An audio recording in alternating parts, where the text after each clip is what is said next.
네, 함께 찬양한 것처럼 우리 교회가 말씀이 살아 넘치는 교회, 기도가 끊이지 않는 교회, 하나님을 기쁘시게 해드리고 이웃에게 칭찬받는 복된 교회 될 줄로 믿습니다. 다시 한번 우리 찬양 영광 돌린 우리 이말로 찬양 감사드리고 하나님께 영광의 박수 올려드리겠습니다.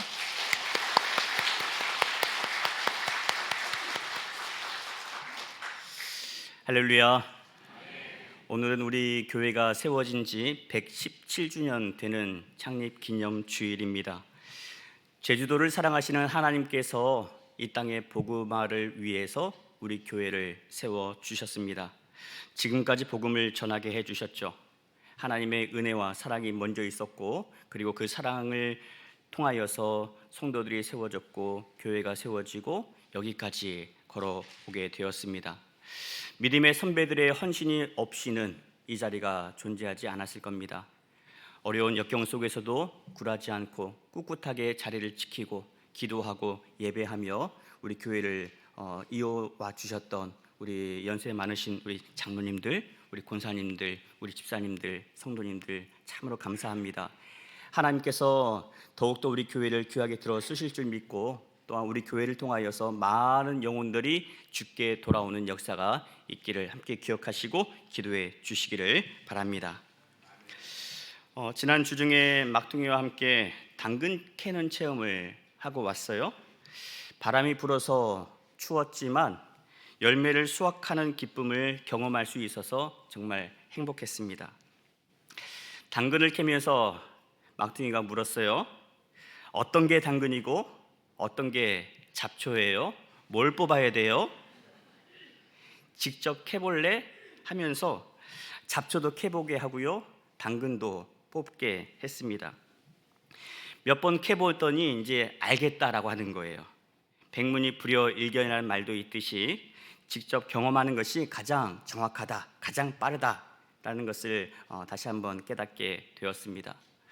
오늘 예수님께서도 거짓 선지자를 분별하라고 말씀하십니다. 나름 열심히 믿음 생활을 했는데 나중에 주님 앞에 섰을 때 너 누구야? 나 너 모르겠는데. 여러분, 이런 소리를 들었어야 되겠습니까? 이런 소리를 들으면 가장 억울한 거죠. 이런 일은 없어야 합니다. 그러면 어떻게 하면 거짓 선지자를 분별할 수 있을까요? 예수님께서 오늘 가르쳐 주시죠. 열매를 보면 알리라. 과정은 속일 수 있을지어도 열매는 속일 수 없기에 그렇습니다. 여러분, 콩을 심으면 뭐가 나요? 콩이 납니다. 팥을 심으면 뭐가 나죠? 팥이 납니다. 이것은 하나님께서 정하신 창조의 질서예요. 오늘 15절에 이렇게 말씀하시죠. 거짓 선지자를 삼가라. 양의 옷을 입고 너희에게 나아오나 속에는 노략질하는 일이라. 선지자는 하나님의 말씀을 전하는 사람입니다. 그런데 말씀을 전하는 자들 중에도 거짓 선지자가 있다고 말씀하세요. 양의 탈을 썼지만 속에는 양을 잡아먹는 이리가 들어있으니 주의해야 되고 분별해야 한다는 거죠. 여러분, 목회자들도 잘 분별하셔야 합니다. 목사가 되려면 신학교에 가서 공부를 해야죠. 물론 신학이 전부는 아닙니다. 그러나 정규 신학교에서 하나님의 말씀을 제대로 공부하지 않으면 엉뚱한 대로 이끌어갈 수 있기 때문에 그렇습니다. 훈련은 잘 받았지만 초심을 잃는 경우도 있습니다. 한때 광야의 영성으로 가난한 자들의 벗이 되었던 분이 지금은 정치적 선동을 하는 그런 안타까운 모습을 여러분 보고 있지 않습니까? 하나님 말씀을 자기 논리를 뒷받침하는 데 사용하고 자기 유익으로 삼는 자들이 바로 거짓 선지자라고 말씀을 하고 있죠. 바리새인들이 대표적인 경우입니다. 이들은 그 누구보다 열심히 엄격하게 율법을 지켰습니다. 그러나 율법을 주셨던 하나님의 뜻은 뒤로 한 채 자기 공로 드러내기에 바빴던 사람들이죠. 겉으로는 거룩한 척했습니다. 그러나 속은 달랐어요. 말과 행동이 다른 사람을 예수님은 외식하는 자, 오늘 말씀에서는 거짓 선지자라고 규정하고 계십니다. 그러면 이 거짓 선지자들이 양의 탈을 쓰고 찾아오는 이유가 뭐겠습니까? 단 하나입니다. 말씀대로 살려고 애쓰는 성도들로 하여금 죄에 빠지게 하는 거죠. 죄를 짓고서 하나님으로부터 멀어지게 하기 위해서 양의 탈을 쓰고 찾아오는 겁니다. 여러분, 무서운 얼굴을 하고 두려운 그런 마음을 심어주면서 죄 지어라 하면 누가 짓겠어요? 그러지 않죠. 누구든지 죄를 짓게끔 찾아오는 겁니다. 때로는 달콤한 말로 유혹을 해요. 그럴싸한 말로 유혹합니다. 왜 힘들게 좁은 문으로 들어가려고 해? 남들 가는 길 다 가도 괜찮아. 거기에도 구원이 있어. 그렇게 우리를 속입니다. 그러다가 우리가 그들의 달콤한 말에 유혹되어서 그들에게 한 걸음 한 걸음 다가서다 보면 그들 앞에 다가가겠죠. 그러면 악한 권세는 우리를 내버려 두지 않고 냉큼 잡아채고 마는 거죠. 그러면 진짜 선지자는 어떻게 분별할 수 있을까요? 마찬가지입니다. 열매를 보면 안다고 말씀하세요. 요한복음 10장 10절 상반절에 이렇게 말씀합니다. 도둑이 오는 것은 도둑질하고 죽이고 멸망시키려는 것뿐이요. 12절에 삭구는 목자가 아니요 양도 제 양이 아니라 이리가 오는 것을 보면 양을 버리고 달아나나니 이리가 양을 물어가고 또 해치느니라. 그러나 진짜 선지자는 다릅니다. 참 목자로 오신 예수님의 말씀 한번 보실까요? 요한복음 10장 10절 하반절에 내가 온 것은 양으로 생명을 얻게 하고 더 풍성히 얻게 하려는 것이라. 아멘. 예수님은 우리를 구원하기 위해서 하늘 보좌를 버리시고 낮고 낮은 이 땅에 내려오셨습니다. 우리를 천국 백성 삼으시기 위해서 영원한 생명을 얻게 하고 더 풍성히 얻게 하기 위해서 인간의 몸을 입으시고 이 땅에 오셨죠. 이를 위해 기꺼이 자기 목숨을 버리겠다라고 말씀하셨고 말씀하신 대로 십자가에 달려 죽으셨습니다. 그 은혜로 구원받았고요. 그 은혜 덕분에 우리 교회가 세워졌고요. 오늘도 하나님 아버지께 나와서 예배하게 드리게 된 줄로 믿습니다. 여러분, 이 모두가 우리를 사랑하신 하나님의 사랑 덕분 아니겠습니까? 예수 그리스도의 십자가 은혜 덕분입니다. 그리고 오늘도 우리로 하여금 예배 자리로 인도해 주신 성령님의 은혜 덕분인 거죠. 그러면 여러분, 선한 목자와 삭군 목자를 쉽게 구분하는 방법이 뭐가 있을까요? 요한복음 10장 14절 15절 같이 읽겠습니다. 나는 선한 목자라. 나는 내 양을 알고 양도 나를 아는 것이 아버지께서 나를 아시고 내가 아버지를 아는 것 같으니 나는 양을 위하여 목숨을 버리노라. 아멘. 두 가지로 알 수 있습니다.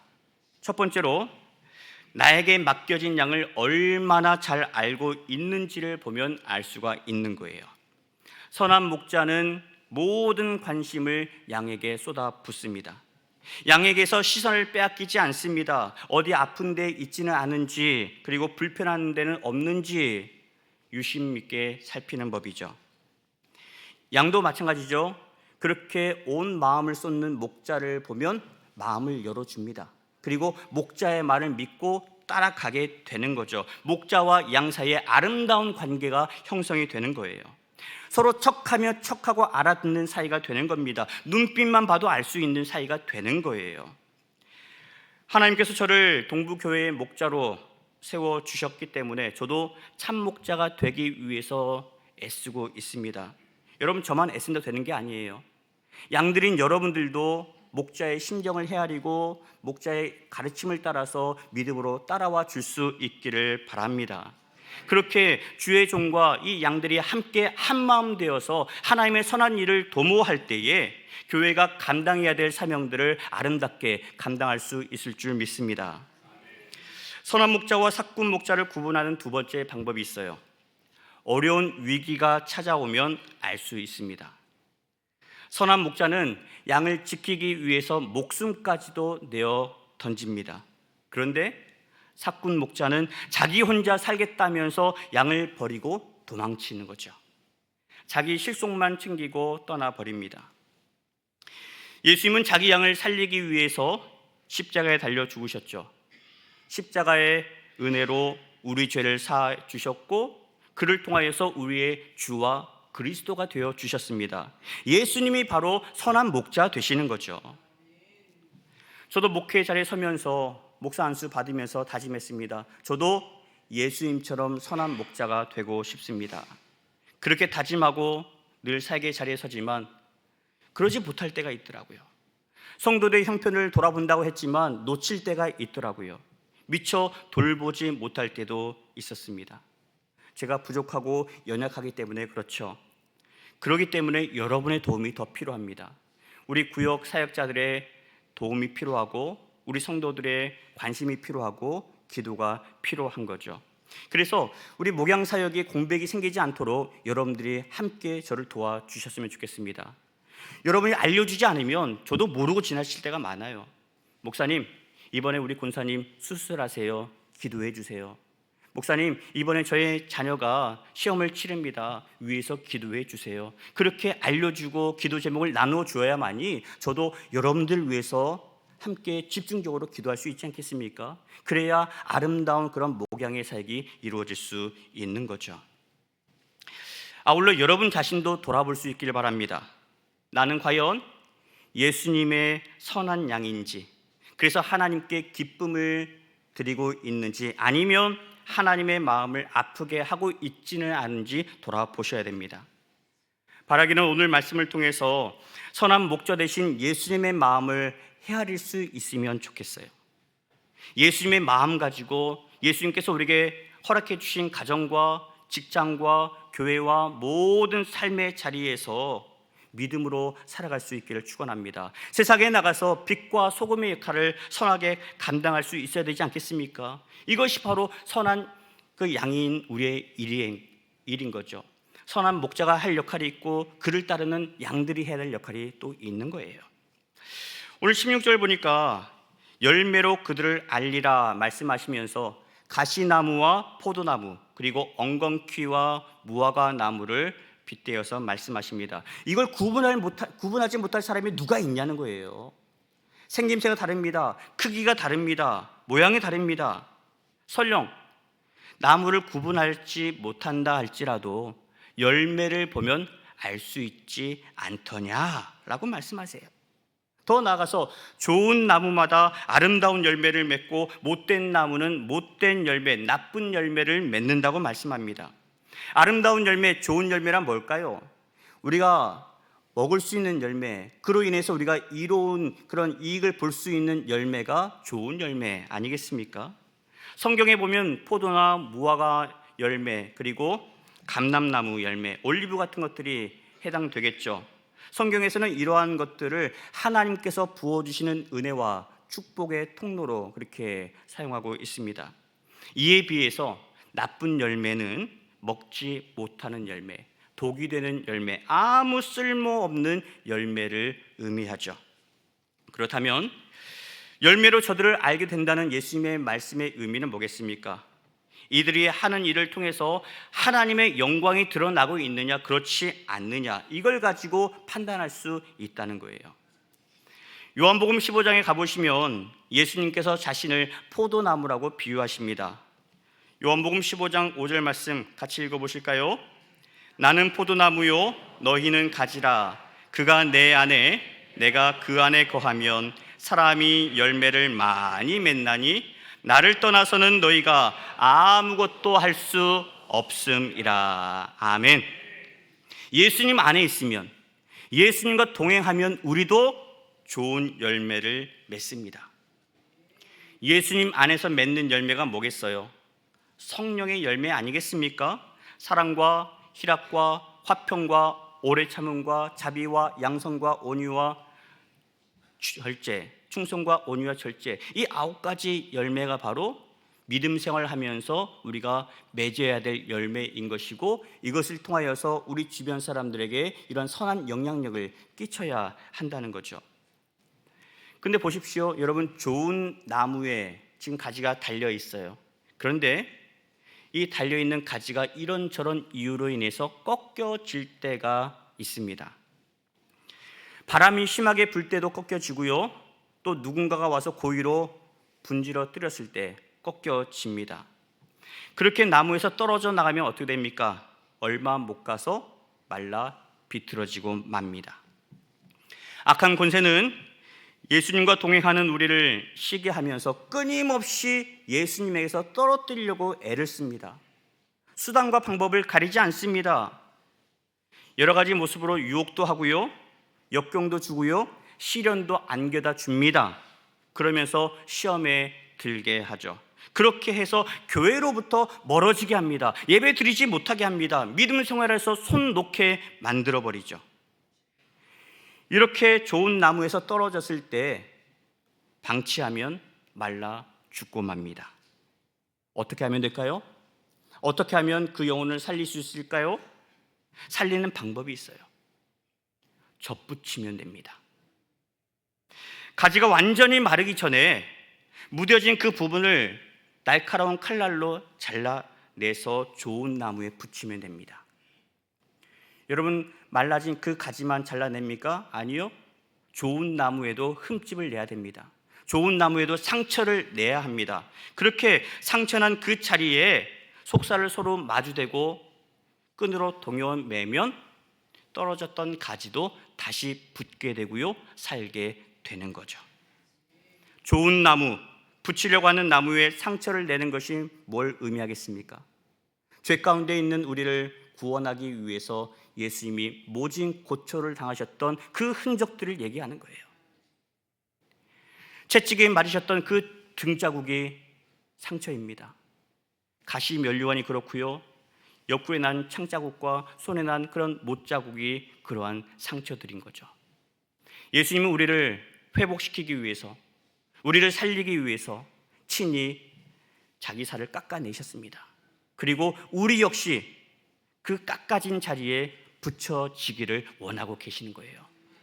여러분, 죄를 떨어뜨리는 거 쉽지 않습니다. 그러나 떨어뜨려야 되는 겁니다. 떨어뜨리고 속살을 내비쳐야 예수님의 속살에 잇대을 수 있는 거예요. 그렇게 붙어야만 우리가 삽니다. 예수님의 십자가의 은혜로 말미암아 다시 우리가 잇대어졌어요. 여러분, 잇대어졌으면 이제 어떻게 해야 될까요? 기도의 삼겹줄로 칭칭 동이시길 바랍니다. 칭칭 동였다고 여러분 안심하지 마십시오. 시간 지나면 여러 가지 역경이 오면 그 풀렸던 그 묶었던 매듭이 풀릴 수도 있습니다. 안 풀리게 하려면 어떻게 되겠어요? 성령의 불로 지져야 되는 거죠. 성령의 불로 그 매듭을 인치고 나면 절대로 풀어지지 않습니다. 우리 모든 성도님들이 서로를 위해서 함께 기도의 삼겹줄 되어주시길 바라고, 성령님의 도우심을 통해서 우리 교회가 더욱더 하나가 되었으면 좋겠어요. 이를 위해서 예수님이 십자가를 지셨다라고 하는 거죠. 예수님께서 이렇게까지 알려줬는데도 열매를 맺지 못하면 어떻게 될까요? 찍혀 불에 던져진다고 말씀합니다. 마태복음 13장에 가보시면 예수님께서 알곡과 가라지 비유를 주시면서 중간에 속지 말고 추수 때까지 기다리라고 말씀하시죠. 두 가지 이유가 있어요. 첫 번째 이유는 가라지를 뽑다 보면 알곡마저도 상할 수 있기 때문에 그렇습니다. 나중이 되면, 추수할 때가 되면 다 분별이 되는 거예요. 키질을 하면 알곡은 안으로 모이고요, 쭉정이와 가라지는 밖으로 날아가게 되어 있습니다. 그러니 추수할 때까지 기다리자라고 말씀하세요. 두 번째, 말씀을 들은 우리가 변화되어서 주께 돌아오기를 기다리기 위해서 기다리고 계시는 거예요. 기회를 주시는 거죠. 콩나물 기르는 모습 한번 떠올려 보시겠습니까? 시루가 있는데 그 시루에 구멍이 뽕뽕 뚫려 있어요. 그 위에 보자기를 놓고 콩을 놓죠. 그리고 물을 뿌립니다. 그리고 까만 보자기로 그 위를 덮어놔요. 하루에 두세 번씩 물을 붓습니다. 물을 부을 때마다 물이 남아있으면 좋은데 다 밑으로 떨어지고 맙니다. 그런데 신기하게도 콩나물은 그 물을 받아먹고 쑥쑥 자라는 거죠. 마찬가지예요. 여러분, 우리도 콩나물의 그 시루에 담겨져 있는 그 콩과 같습니다. 그 시루가 어디냐면 교회인 거예요. 우리가 어떤 일이 있더라도, 어려움이 있더라도 말씀이 선포되는 자리에 나오기만 하면, 말씀을 한 귀로 듣고 한 귀로 흘려버릴지라도 우리가 말씀이 선포되는 자리에 서기만 하면 하나님께서 우리에게 은혜를 부어주실 줄 믿습니다. 말씀의 은혜를 부어주실 줄 믿습니다. 그 은혜를 받아야 우리가 잘할 수 있는 거예요. 그 은혜를 받아야 우리가 살 수 있다라고 하는 거죠. 여러분, 우리 예수님은요, 오늘도 그 사랑을 부어주고 계십니다. 오늘도 말씀을 통해서 그 은혜를 부어주고 계십니다. 그 은혜를 받아서 우리가 변화되기를 기다리고 계시고요, 우리가 주님 앞에 돌아오기만을 기다리고 계십니다. 이를 위해서 은혜를 부어주시는 거죠. 사랑하는 여러분, 주 안에서 변화되지 못할 사람은 없는 줄로 믿습니다. 예수님을 인격적으로 만나지 못했기 때문에 변화되지 않을 뿐이에요. 예수님을 제대로 만나기만 하면, 예수님의 말씀이 내 안에 들어와서 새겨지기만 하면 우리는 반드시 변화될 줄로 믿습니다.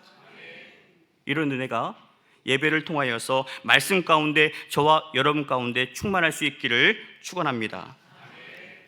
말씀으로 변화된 우리 모두가 예수님을 인격적으로 만나기를 축원하고요, 그래서 여러분 모두도 성령의 열매를 주렁주렁 맺히기를 축원합니다. 21절 말씀 보겠습니다.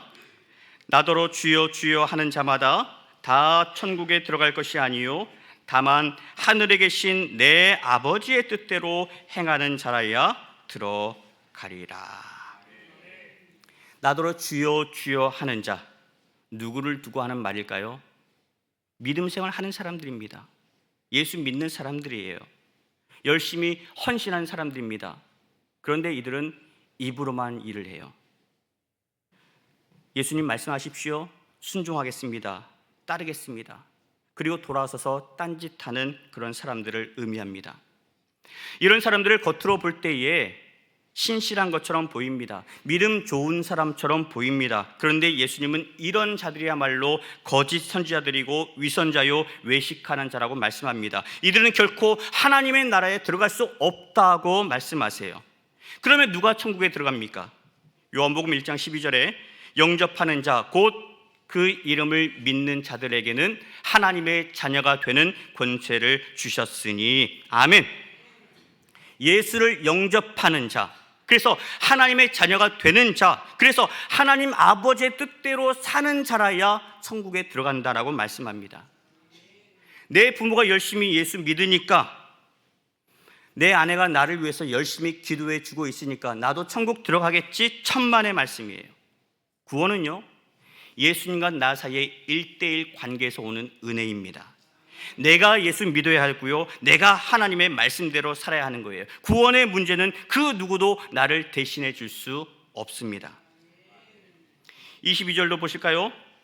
그날에 많은 사람이 나더러 이르되 주여 주여 우리가 주의 이름으로 선지자 노릇하며 주의 이름으로 귀신을 쫓아내며 주의 이름으로 많은 권능을 행하지 아니하였나이까 하리니. 우리도 언젠가 주님 앞에 서는 날이 올 겁니다. 그때 주님 앞에 서서 예수님, 저 이 땅에 사는 동안에 교회 열심히 섬겼습니다. 봉사 많이 했어요. 예수님의 이름으로 귀신도 쫓아냈고요, 병자도 고쳤어요. 그러니 저는 당연히 천국행이겠지요? 물론 믿음 생활을 하지 않은 사람보다는 더 나을 수 있습니다. 그러나 이러한 행동이 구원의 절대 기준이 될 수 없습니다. 구원은 오직 하나예요. 예수 믿어야 구원받는 겁니다. 예수 믿고 하나님 아버지의 뜻대로 살아야 구원받는다라고 말씀하고 계세요. 23절 보니까 내가 그들에게 밝히 말하되, 분명하게 말씀하고 계세요. 잘 들으라는 거죠. 내가 너희를 도무지 알지 못하노라. 왜요? 너희가 내 이름으로 여러 가지 많은 일을 행했다지만 너희 속마음은 왜 그런 거니? 기도하는 자들이 왜 성도들의 마음을 아프게 하는 거야? 왜 상처를 주는 거야? 겉과 속이 다르게 행동하는 일, 그 일을 곧 불법을 행하는 일이라고 말씀하고 있습니다. 내가 밝히 말하되 너희를 도무지 알지 못하니 불법을 행하는 자들아 내게서 떠나가라 하리라.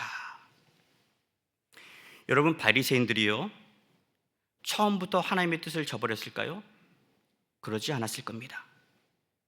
종교 지도자들도 처음에는 하나님 두려워했습니다. 두려운 마음으로 하나님 경외했습니다. 그런데 조금씩 무뎌졌던 거예요. 세상의 맛을 보면서 조금씩 변해져 갔을 뿐입니다.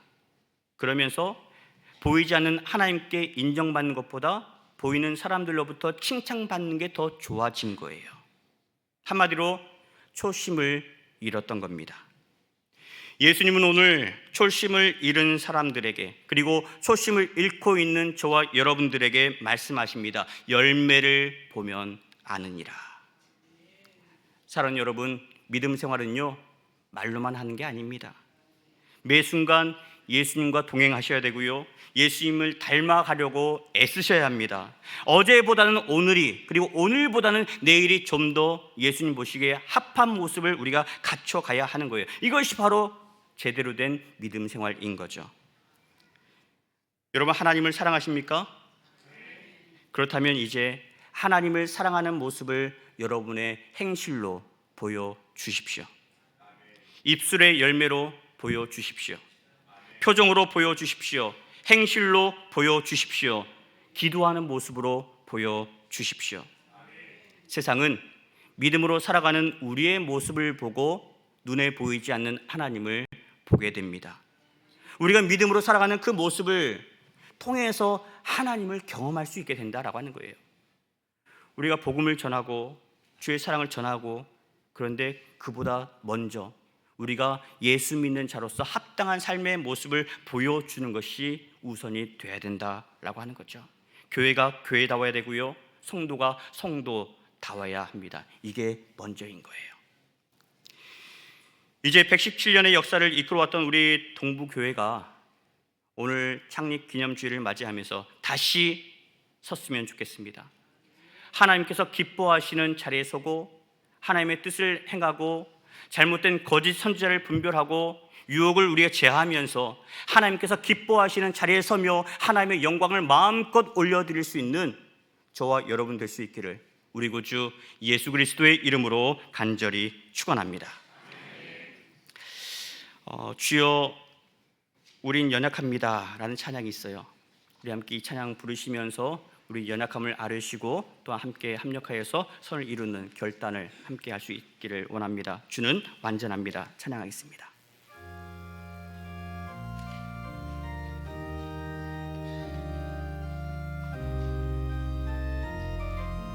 주여 우린 연약합니다. 주여 우린 연약합니다.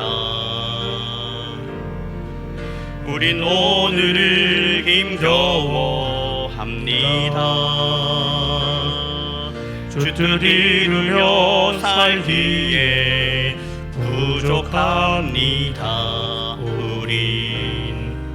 우린 연약합니다. 주여 우린 넘어집니다. 주여 우린 넘어집니다. 오늘 하루 또 실수합니다. 주의 긍휼을 구하는 죄인입니다. 우린 주만 바라봅니다. 한없는 주님의 은혜, 한없는 주님의 은혜, 온 세상 위에 넘칩니다. 가릴 수 없는 주 영광, 온 땅 위에 충만합니다. 주님만 이 길이 오니 우린 길 따라갑니다. 그날에 우리 이루시 주는 완전합니다. 일어나겠습니다. 한없는 주님의 은혜, 한없는 주님의 은혜, 온 세상 위에 넘칩니다. 가릴 수 없는 주 영광, 온 땅 위에 충만합니다. 주님만 이 길이 오니 아멘. 우린 그 길 따라갑니다. 그날에 우리 이루신 주는 완전합니다. 그날에 우리 이루신 그날에 우리 이루신 주는 완전합니다.